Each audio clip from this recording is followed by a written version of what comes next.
much water should I drink per day to clean my system?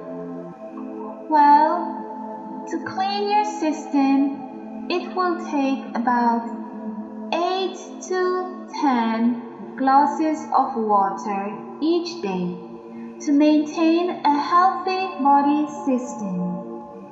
Your body will maintain homeostasis, an equilibrium in which you take in fluids and excrete waste fluids in the urine, according to your body's needs. Does water burn belly fat?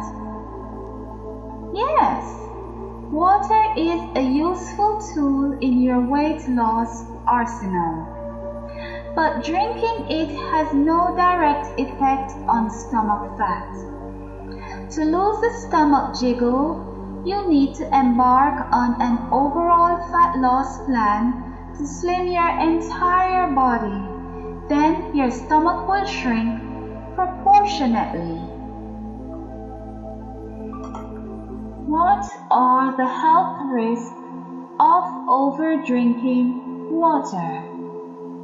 Drinking too much water, more than the recommended amount, can lead to overdose, which may result in weaknesses, vomiting, swelling of skin, and even fatality caused by overdrinking water. Overhydration of the body. So for adults, please remember to drink only 6 to 8 small glasses of water